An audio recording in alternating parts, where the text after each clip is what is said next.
Everyone. My name is Ron Finberg, product specialist at Capitec. Thank you for joining us today for our newest compliance interview. Today we have Shiran Weitzman, the co-founder and CEO of Shield FC. So first of all, Shiran, how are you doing today? How's you and your family doing today with everything going on in the world? Every day to this here, all good. Thank you very much for that, and I'm happy to be to attend this new video or podcast event. Thank you. So as our viewers are going to learn today, Shield is a firm that focuses on market surveillance, specifically MAR regulation, and that's why I wanted to invite you today to speak to us, to kind of give our viewers a little bit to learn more about the regulation and where it's going. So first of all, let's just, before I talk about Shield, I'm sure you know about it a little bit more than I do. Can you just tell me, like, what exactly is Shield, and how did you come about to finding the company? Sure. So let's first put Shield into the right frame. So Shield is an Israeli regtech startup software company with a mission to redefine the ways that firms manage electronic communication, track and mitigate risks and insights coming from human conversation. So we basically handle the full funnel and the full requirements of electronic communication compliance. So in this, I need to correct you. It's not only MAR, it's also MiFID and other regulations, right? In the States, it's the FINRA and the CFTC requirements on Dodd-Frank. But the full requirements around electronic communication. So everything from capturing the different electronic communication, orchestrating and managing this data, trade reconstruction elements, so reconstructing an event or a trade, or everything that happened pre and post this trade in terms of electronic communication, and up to the surveillance or the identification of risk factors and misconduct behavior or a financial crime behavior within this electronic communication. So we are dealing with big data analysis, or big data capture and orchestration, and of course big data analysis and behavioral analytics of this of the overall data. So that's what we do, and we work with firms primarily in Europe and in the States. Okay, you mentioned something, trade reconstruct. Maybe before we go, a little bit deeper in the questions, can you give me just an example of what that means? Sure. When you say I guess e-com, is that phone calls, emails? What consists e-communications? Okay, so electronic communications, and let me maybe go a little bit more technical than here. Okay, electronic communication, or e-coms as we call it, is the wider scope of human conversation or human communication. It can include voice conversations, so telephone conversations, IM, instance messages, so it can be in Teams, it can be Slack, it can be Skype for Business, it can be the Cisco channels, it can be any e-collaboration platform, it can be financial chats, so Bloomberg Terminal, Thomson Reuters, Symphony, it can be social media. Right, it can be WhatsApp in some cases if the firm allows this, or LinkedIn to communicate with potential customers. It can be internal collaboration systems like a workplace from Facebook, for example. It's all cases that we faced and we received from customers. And of course, it can also be documents and document sharing and document communications within a specific document, etc. Now, all this domain is going through a huge transformation, and COVID is only I would say accelerating this digital transformation and adaptation of electronic communication, or I would say collaboration technology.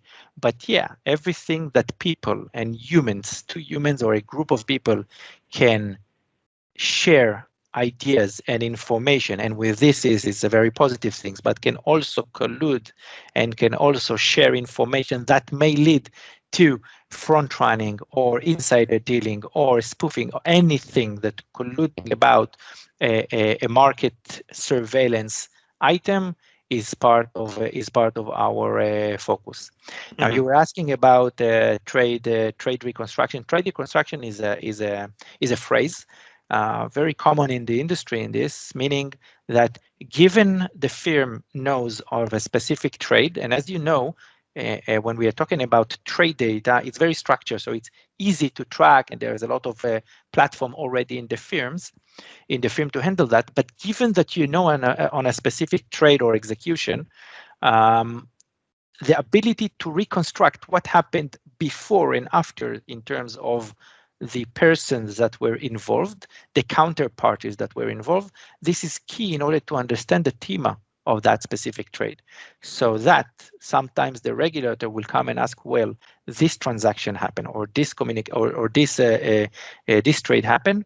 Can you please provide me the full reconstruction of events? And reconstruction of events in our domain relates to the electronic communications that happen before and after. By the way, it can also happen a week before, or it can happen the communication can happen a week after.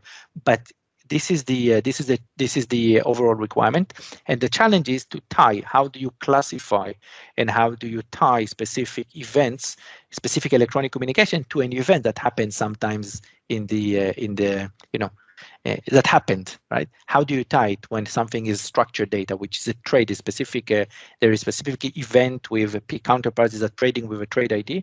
How do you tie it to electronic communication, which is by nature unstructured, and it's very hard to define what is the trade, who are the counterparties, and who we're talking.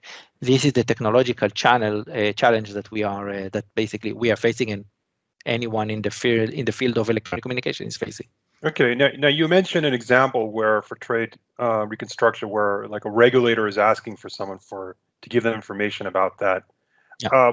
Is that something that would happen often, or is it what would trigger a regulator to make that request? And just beyond that, why do companies have to do their own internal reconstruction of specific cases? So first, the way that firms work is that they need to constantly monitor and review their overall trade facilities or overall trade processes and procedures, right? Including the electronic communication part of it. Now, we will talk about COVID in a second and what it does and what it did and accelerated this, what that trading from home does to this domain. But yes, first of all, firms must do these elements of surveillance and monitoring, even if they don't have systems.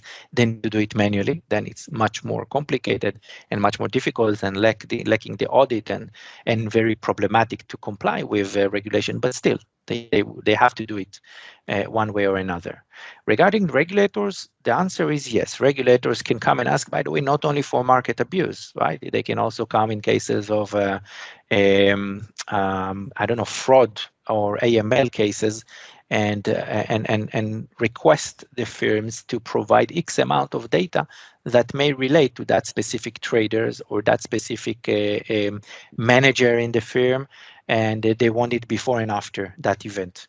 And your job or the firm's job is to provide the relevant data and not to provide islands of data, right? They don't need to provide like huge amount of data, because eventually if you provide too much data, you're also in a risk that people will dive into this information. But what you need is to provide the relevant information. That's one thing.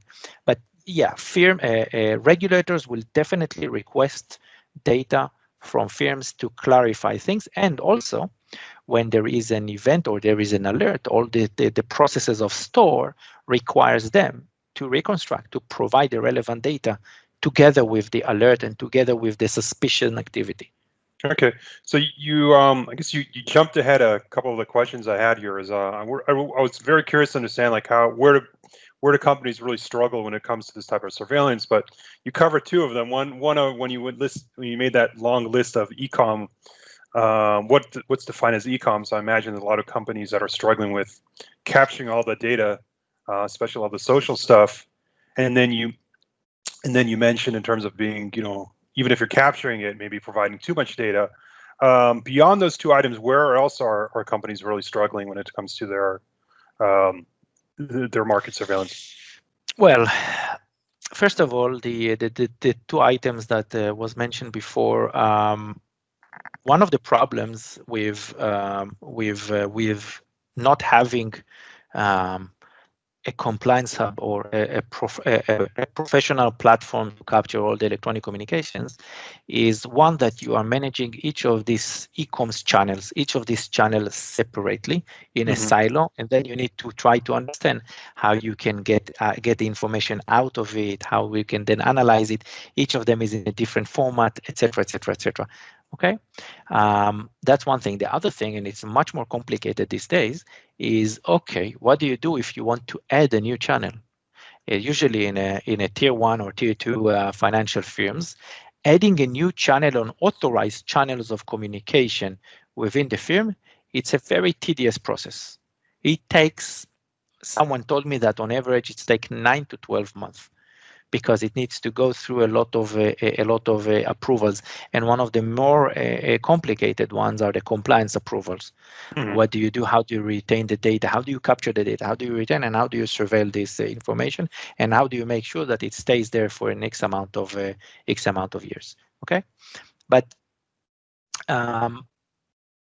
that's the challenges that, of course, any firm have. If we're taking it in a little bit higher level, what are the challenges of market surveillance or e-com surveillance, which is one branch of market surveillance, and this is what we do. I would say that is dealing with something that we are calling white noise. It's also called false positives, which unfortunately currently with latest poll or latest report that I've seen talking about over 99% of the alerts are false positive. Wow, meaning 90, when you say that number is what, just internally? Less than 1%, yes. Okay. And just to make it clear, we are monitoring the employees of the firms, right, of that specific firm, and the overall communication in and out, right? So that's the concept of e-coms surveillance. And yes, if you are deploying lots of platforms and a lot of silos of data, and you're trying to analyze each of them separately, and on top of that, so you are deploying different types of surveillance and different types of analytics on different elements of data, and you are lacking some professional expertise or subject matter expertise in this domain, which is number 5. There, you're getting something above 99% inaccuracy. Now, it doesn't mean that the rest of the 1% are market abuse cases, but we want to reduce this white noise, these elements of a redundant compliance people reviewing them, because on each alert, compliance need to review and need to decide if it's dismissing or escalating, right, or processing to the next level. And this is the challenge, right? In what constitutes something like that in terms of the alert? Like what would trigger on your end that you're finding that would show this is something that needs to be reviewed further? Wow, this is getting into I guess just one or two examples. No, we are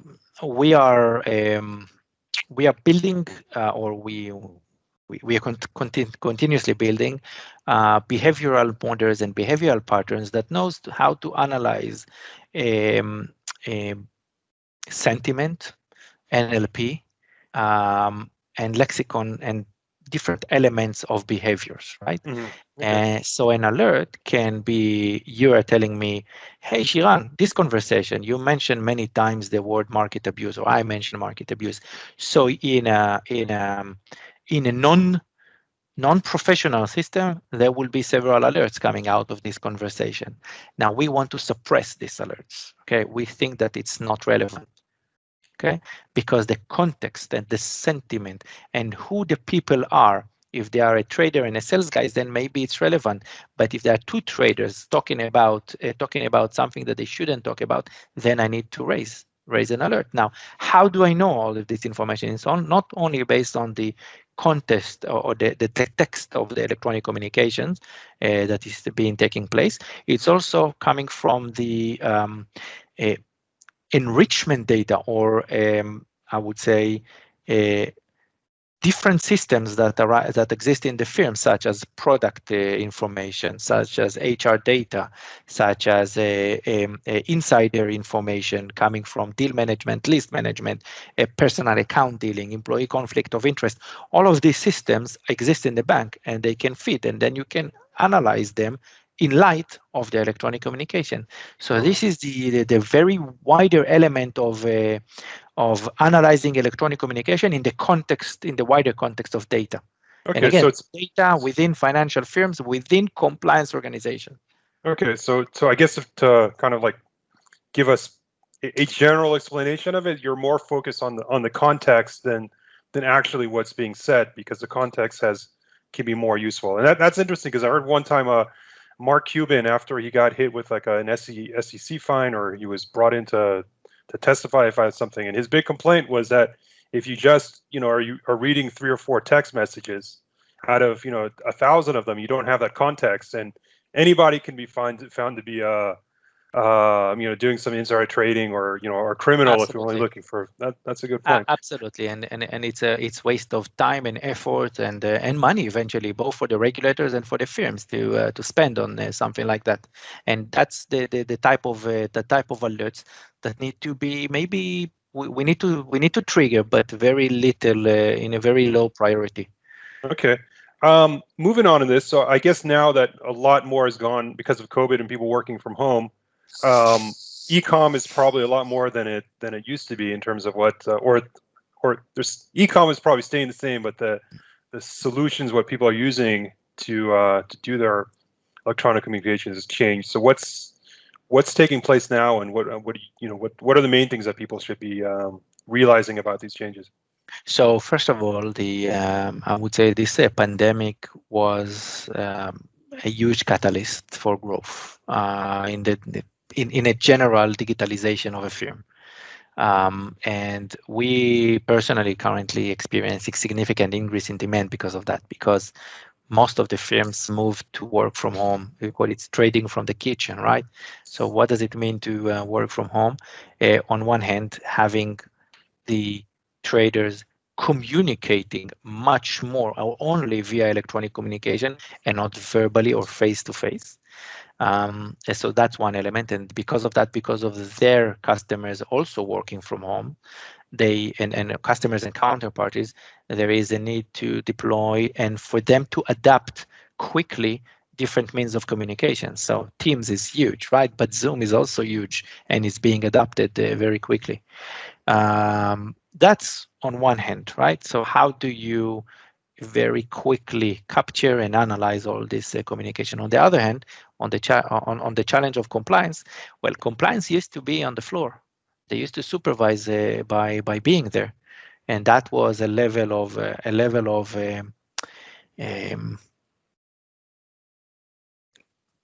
well, they're positioning them not as the cop of the organization, but they're positioning it. But there is always compliance is always there, and was a element of intimidation, right? Depends on the organization. Now it's gone.